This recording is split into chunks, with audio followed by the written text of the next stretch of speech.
Welcome back, everybody. All right, so what happens if you want to do more than one style point?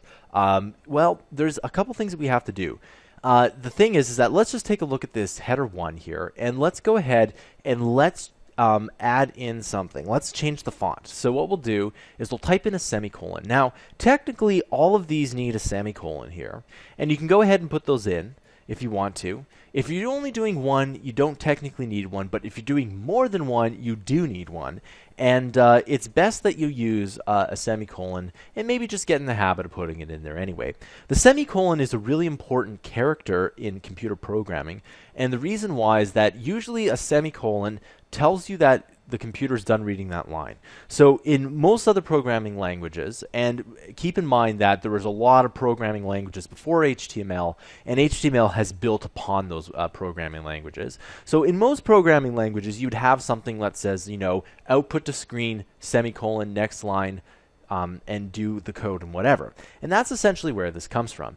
So again, if we have the semicolon here, you can just type in another property here. So you can type in font, family. Okay, we're going to type in colon, and we can just type in courier because I love that font. It's kind of cool, just like that, and you can see it instantly changes. And we can do this all day if we want to. So watch this. We can go to background color, and we can go black. Okay, and there you go. You can see the background colors there. Now, there's one other thing that you'd probably like to do. The other one is text align. All right. Just like this, and you can say center, just like that, and you can see that the text align is center. You can also type in right.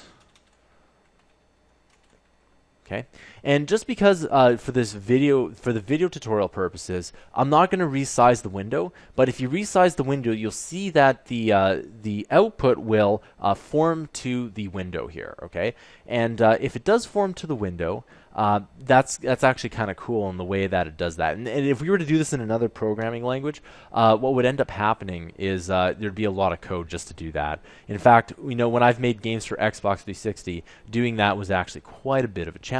All right, so you can add in more than one style point here. In another course is dealt with CSS, where what it does is it takes all these style points and puts it in a different document. All right, so what we're doing is we're doing the style points of CSS right in the HTML. But that's fine. I'm going to show you some more cool stuff in HTML. I'll see you guys in the next tutorial.